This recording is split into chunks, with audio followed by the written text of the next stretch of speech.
जैसा कि कल हम सभी ने पढ़ा था, types of programme instruction, 3 types हम लोगों ने पढ़े थे। और उसके पहले हम लोगों ने प्रोग्राम इंस्ट्रक्शन क्या होता है ये पढ़ लिया है। आज हमारा टॉपिक है कैसे राइट किया जाए और कैसे डेवलप किया जाए प्रोग्राम इंस्ट्रक्शन मटेरियल को। कोई भी अभिक्रमित अध्ययन सामग्री का निर्माण करना सामान्य अध्ययन सामग्री के निर्माण करने के से ज़्यादा कठिन होता है। तो हम क्रमशः टॉपिक वार चलते हुए देखते हैं कि किसी भी अभिक्रमित अध्ययन सामग्री का निर्माण करने के लिए, प्रोग्राम मटेरियल का निर्माण करने के लिए 3 स्टेप्स होते हैं।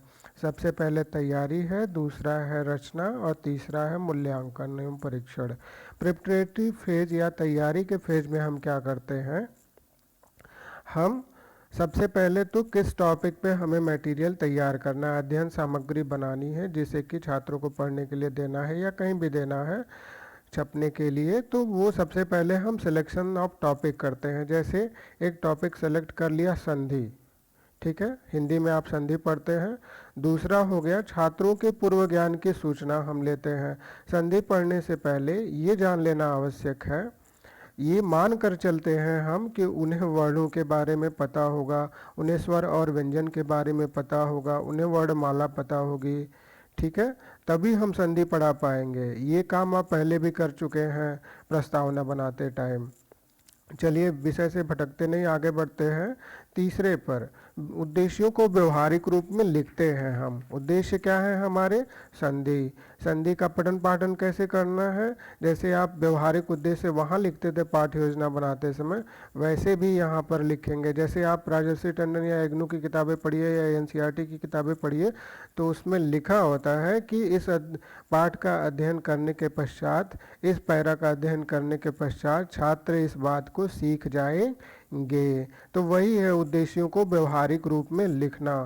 फिर हम चलते हैं रूपरेखा, आउटलाइन बनाते हैं कि कैसे हमें संधि पढ़ाना है, या जो भी लर्निंग मटेरियल जिस भी टॉपिक का हम पढ़ा रहे हैं वो हमें कैसे आउटलाइन होगी। पहले संधि होगी, परिभाषा होगी, फिर वर्गीकरण होगा, एक एक वर्गीकरण में अलग आगे वर्गीकरण होगा, उदाहरण दिया जाएगा, प्रश्नोत्तर होगा।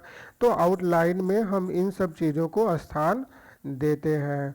फिर इसके बाद हम देखते हैं क्राइटेरिया टेस्ट।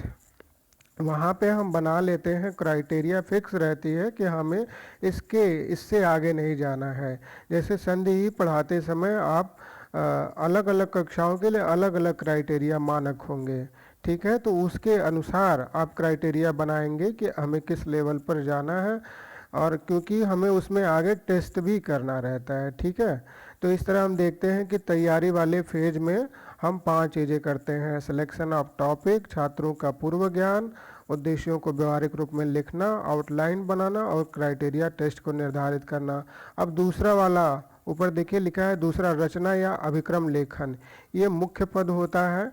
मुख्य तो सभी होते हैं, पर इसमें आप देखेंगे कि आप कैसे इसमें राइट करते हो, किन किन चीज़ों को ध्यान में रखते हो। तो कल मैंने बताया था कि प्रोग्राम किस विधि में लिखते हैं। जैसे सामान्य मटेरियल है तो लीनियर में, और जटिल है तो ब्रांचिंग में, या कोई ऐसी चीज़ है जिसमें आखिरी से अंतिम से प्रारंभ की ओर चलने के तहत सीखने की प्रक्रिया हो, तो उसमें हम मैथमेटिक्स का यूज करते हैं। नीचे लिखा भी हुआ है कि विषय वस्तु की प्रकृति क्या है। अब विषय वस्तु की जैसी प्रकृति होगी वैसे ही हम लीनियर, ब्रांचिंग या मैथमेटिक्स का यूज करेंगे। फिर उसमें जो जो उद्देश्य निर्धारित किए गए हैं उनको भी ध्यान में रखना है, वो पाठ्य सामग्री आपको लिखते हुए चलना है, और पूर्व व्यवहारों को भी ध्यान में रखते हुए चलना है कि छात्रों के पूर्व व्यवहार कैसे हैं, पूर्व अनुभव कैसे हैं, उसके पूर्व पाठ में आपने पढ़ाया क्या है। ज़्यादातर अध्ययन सामग्री को अगर आपको समझना होगा तो इग्नू के बुक्स पढ़िएगा, उसमें ये दिया रहता है कि इससे पहले वाले चैप्टर में आप ये चीज़ पढ़ चुके हैं, अब तक आपको ज्ञात हो चुका है। तो ये क्या है, सीखने वाले का पूर्व व्यवहार। दूसरा वाला जो पॉइंट है, सीखने वाले का पूर्व व्यवहार या पूर्व अनुभव कैसा है।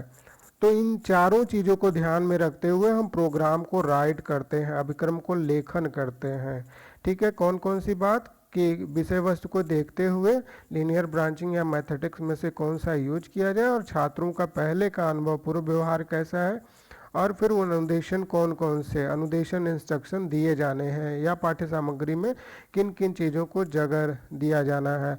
अब चलिए आगे चलते हैं। तो आगे चलते हैं तो इसमें देखते हैं कि आपको मिलेगा 3 चीज़ें फ्रेम के साथ रखी जाती हैं। आप जानते हैं कि छोटे छोटे फ्रेम में रखा जाता है प्रोग्राम मटेरियल को, तो फ्रेम में हर एक फ्रेम में 3 चीज़ें होनी चाहिए, स्टिमुलस, रिस्पांस और रीइंफोर्समेंट फीडबैक। दोनों अलग अलग होते हैं परंतु यहाँ एक साथ लिख दिया है। स्टिमुलस कोई भी वो चीज़ होती है जो प्रेरित करती है, किसके लिए, अनुक्रिया के लिए। यानी अगर साइंस का स्टूडेंट है और उसको ये बोला जाए कि ये आप टार्च लेके शीशे पे दिखाओ और किरण प्रतिवर्तित होके हम दूसरी जगह जाके उस पर फोकस पड़ रहा है, और फिर हमने शीशे को घुमा दिया तो दूसरी जगह फोकस पड़ रहा है, तो ये उसके लिए स्टिमुलस का काम करेगा। तो ये तो साइंस की बात हो गई, पर अभिक्रमित अध्ययन सामग्री में भी स्टिमुलस दिया रहता है, लिखा रहता है कि अब ऐसा होगा तो क्या होगा, और फिर छात्र उसी को आगे पढ़ करके अनुक्रिया करता है। एक्चुअली छात्र नहीं करता है, यहाँ पे टीचर को ही, जो वो टीचर मतलब जो भी अभिक्रमित अध्ययन सामग्री बना रहा है उसको हर एक फ्रेम में 3 चीज़ों का ध्यान रखना होता है। एक उद्दीपन भी देना होता है, अनुक्रिया भी छात्र की तरफ से वही करता है, यानी उसे लिखना होता है, ठीक है। और फिर अनुक्रिया करने के बाद जो भी पुनर्वलन की धनात्मक ऋणात्मक पुनर्वलन की संभावना होगी वो उसे स्थान देता है अपनी अध्ययन सामग्री में। एक एक फ्रेम में 3 चीज़ होनी चाहिए, स्टिमुलस जिससे छात्र पढ़ने के लिए प्रेरित हो, दूसरा रिस्पांस उसका क्या है, और तीसरा सही अनुक्रिया मिलती है तो पुनर्वलित हो, और गलत मिलती हो तो फिर से पहले वाले पद की तरफ बढ़ जाता है। फिर ये क्वेश्चन पूछा भी गया है नेट में। दूसरा वाला है कि फ्रेमों को उचित क्रम प्रदान करते हैं। जैसे आप देखते हैं कि रेखीय हो चाहे ब्रांचिंग हो, उसमें प्रथम द्वितीय तृतीय चलते हैं, तो एक लॉजिकल सीक्वेंस तार्किक क्रम में नहीं रखेंगे। पता चला आपको अगर संधि पढ़ा रहे हैं और पहले ही विसर्ग पे शुरू हो गए तो वो गलत हो जाएगा। मनोवैज्ञानिक से तार्किक, स्वर संधि में ही पहले दीर्घ रखते हैं यानी समान मात्राएं मिलती हैं, तो ये मनोवैज्ञानिक से तार्किक की ओर चलते हैं। पहले स्वर संधि में दीर्घ रखते हैं, फिर वृद्धि और गुण इस तरह से रखते चले जाते हैं, यानी ये वाला शिक्षण सूत्र उपयोग होता है। कौन सा, मनोवैज्ञानिक से तार्किक क्रम की तरफ।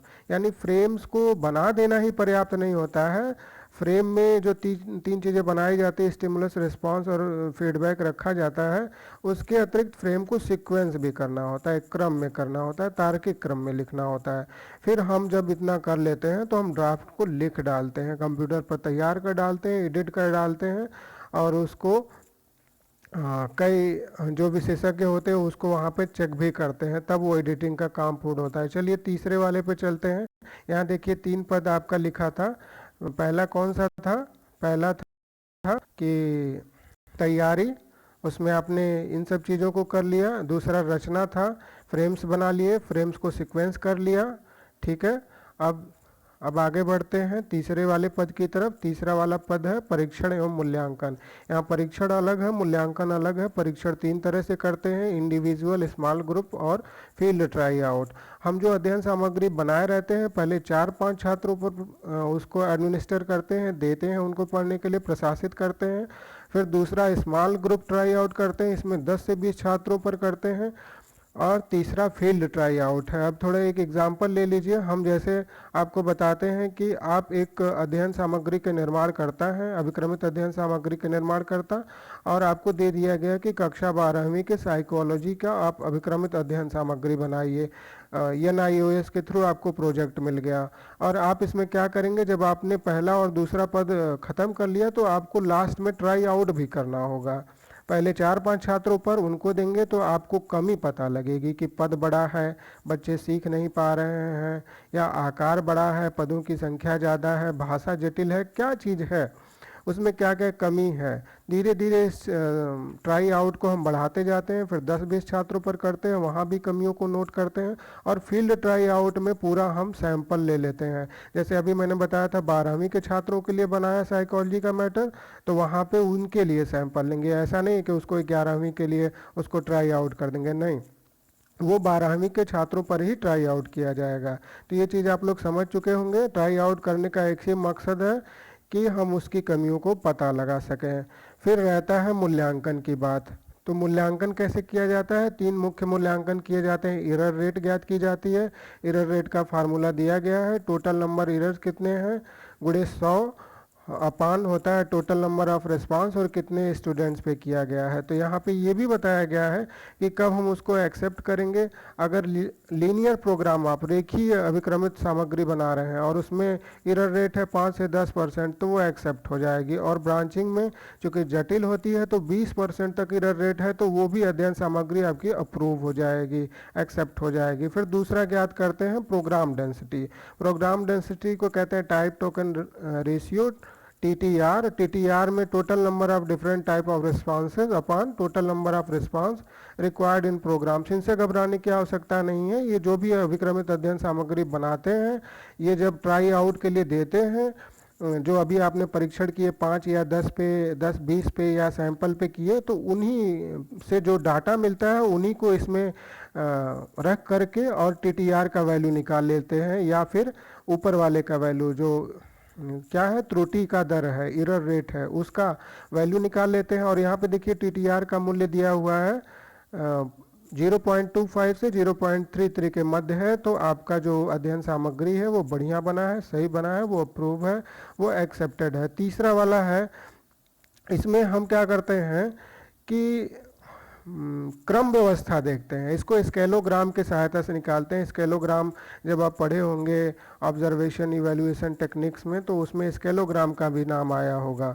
और स्केलोग्राम में हम डाटा भर करके, जो अभी आपने ट्राई आउट किए थे तीनों, उसी के आधार पर जो डाटा प्राप्त होता है उसको हम स्केलोग्राम में भर के ये देख लेते हैं कि क्रम व्यवस्था है कि नहीं। स्केलोग्राम ये जो सीक्वेंस प्रोग्रेशन टेस्ट करने का उद्देश्य क्या है, स्केलोग्राम यूज करते हैं जिसमें, तो उसका उद्देश्य यही है कि क्रम व्यवस्था है अथवा नहीं है, लॉजिकली ऑर्डर में है या नहीं है। तो यहीं पे आपका writing and development of programme instruction material समाप्त होता है। कैसे अध्ययन सामग्री का निर्माण करते हैं, अभिक्रमित अध्ययन सामग्री का, यानी पहले तैयारी, फिर राइटिंग और तीसरा इवैल्यूएशन। धन्यवाद। जो भी क्वेश्चन होंगे आप पूछ सकते हैं। ठीक है, मिलते हैं अगले क्लास में।